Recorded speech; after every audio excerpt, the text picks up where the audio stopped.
সমগ্র বাংলাদেশ নিয়েও যখন দেখবেন, টেকনাফ থেকে তেতুলিয়া, রূপসা থেকে পাটুরিয়া, যেই স্বাধীন সার্বভৌম এই বাংলাদেশের মধ্যে আমরা বসবাস করি, এইটা 90% মুসলিমদের দেশ। এদেশের মানুষগুলোর ঘুম ভাঙ্গে ফজরের নামাজের আজান শুনে, এদেশের মানুষগুলো আবার ঘুমাতেও যায় সেই সালাতুল এশারের আজান শুনে। কথা বলেন ঠিক কিনা?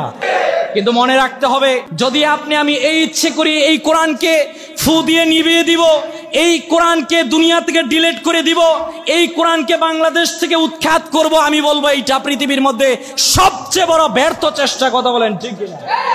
আপনি সর্বোচ্চ এতটুকু করতে পারবেন, নবাব সলিমুল্লাহ মুসলিম হল থেকে মুসলিম শব্দ কাটতে পারবেন, কবি নজরুল ইসলাম কলেজ থেকে ইসলাম কাটতে পারবেন, জাতীয় বিশ্ববিদ্যালয়গুলো থেকে ইকরা বিসমি রব্বিকাল্লাযী খলাক এই শব্দ কর্তন করতে পারবেন। কিন্তু আপনাকে আমি কোরআন থেকে একটা কথা চূড়ান্তভাবে বলতে পারি, আগামীর সূর্য উদিত এইটা যেমনি ভাবে সত্য, আগামীর পৃথিবী কোরআনের পৃথিবী এইটা ওইভাবে চূড়ান্ত সত্য। কথা বলেন ঠিক? জমিন থেকে আপনি যতই ব্যর্থ চেষ্টায় লিপ্ত হন না কেন, কোরআনকে আপনি দূরীভূত করতে পারবেন। কোরআনওয়ালারা ছিল, কোরআনওয়ালারা আছে, কোরআনওয়ালারা থাকবে, এদেরকে দমানোর ক্ষমতা পৃথিবীর মধ্যে কারো